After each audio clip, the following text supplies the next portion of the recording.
and joining me now is the Australian's economics editor and Sky News host Adam Creighton. Adam, good evening. So much to talk about, including Sweden. But first, I want to ask about a piece you wrote this week on poverty rates dropping sharply for retirees. Can you explain what's behind that trend?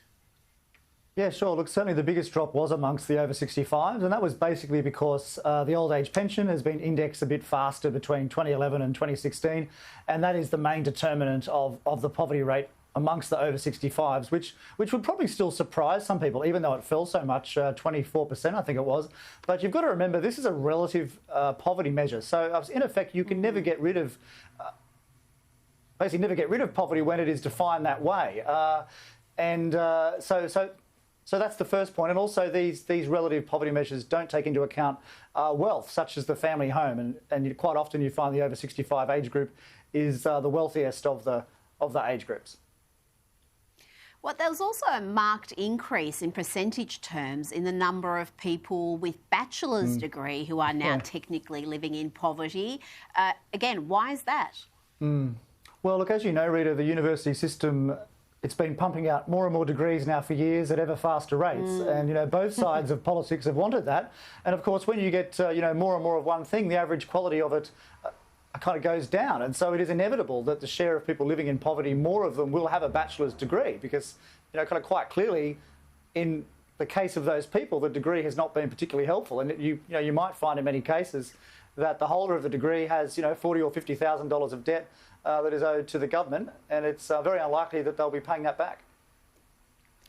I don't think there's too many qualified tradies who are living below the poverty line. That just might be something for parents to keep in mind, because we all want our kids to go to university. It's sort of the default mindset, but often there are other paths that can bring them great success. Now, let's get to Sweden, which went it alone pretty much in embracing a herd immunity strategy compared to what we saw in much of Europe and Australia.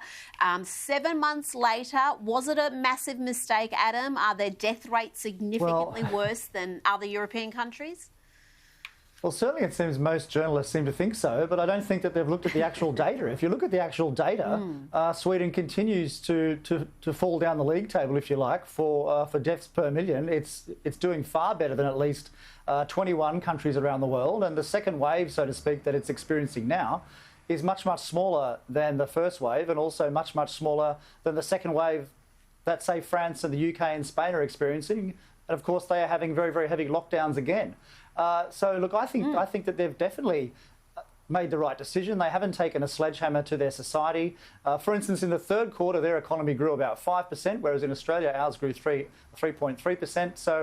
So I think as time goes on, I think their strategy will be seen as more and more correct. But of course, you know, for the political class and for many in the media, they want governments to do things, and they want those actions to be seen to be the correct thing to do, no matter what, and they will just not look at any other evidence. There's this illusion of control, if you like, that that state governments, federal governments around the world can control the trajectory of a microscopic virus by their various decrees. And I think the statistics are going to show us more and more that there's very little correlation around the world between the severity of the lockdown and the trajectory of the virus. You know, whether it's US states, whether it's European states, it doesn't matter. It's very clear.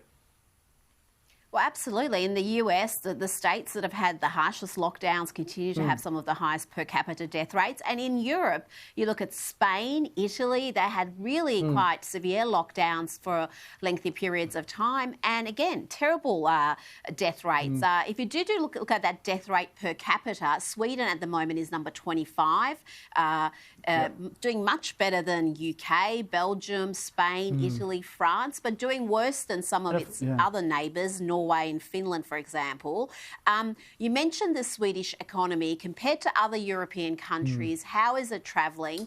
And will they escape having a recession or a depression? Well, look, technically they have had a recession, just like most countries have had. That's the definition of 2 quarters of negative growth. I think their economy is doing far better than those southern European states and the UK that have locked down very, very heavily. I mean, for instance, the increase in Swedish government gross debt, I think, is about 5 percentage points from last year to now. In the UK, it's probably about 20. And for sure in Australia, it's about 20 as well. So we're kind of gloating over here that we've destroyed the virus, we've eradicated it. And look, I hope we have. Maybe we have, forever. But it's certainly come at extraordinary fiscal cost because we've increased our government debt here, state and federal, more than almost any other country in the world. So that really is quite striking. In fact, I looked at Germany just this afternoon too, and I was just really shocked. They've obviously been a lot more affected by the pandemic than we have. And their public debt, that's gone up by about 3 or 4 percentage points too. Whereas, as I say, ours is about 20 or more. So that is quite extraordinary. We've kind of, blown all of our borrowing capacity on this virus, and maybe we did save tens of thousands of lives. Let's certainly hope we have, because if we didn't, the cost has just been extraordinary. Well, the other countries that locked down but didn't have the benefit of being an island nation with international borders that have closed, they haven't had that. They've still had thousands, sometimes tens of thousands of deaths. So I don't know if we can look at the fact that we locked down for the reason for how well we fared out of this. I think it has a lot more to do with the fact that we're an island nation and no one's allowed in. If you go back to the Spanish flu rate, just quickly, we had the lowest death rate in the whole world for I think the same reason. I don't think it was the genius of our response. We did the same thing as every other country did back in 1918, 1919, the same sorts of techniques, but the death rate was the lowest. And I think we're kind of seeing a similar phenomenon now, both in Australia and New Zealand. I don't think it's our genius. I just think that it's a mixture of luck and weather and geography and all these other things, the rate of urbanisation and so forth.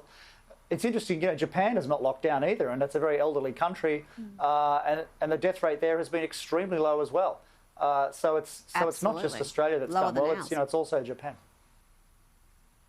Yeah, it's certainly lower than Victoria's. When you look at Victoria's death rate, it's actually, I think, 130 per million, which is not as healthy as you'd like it to be. If you talk to a Victorian, they think that's they've been the most successful nation on earth in this regard. So it's have to be careful what you say.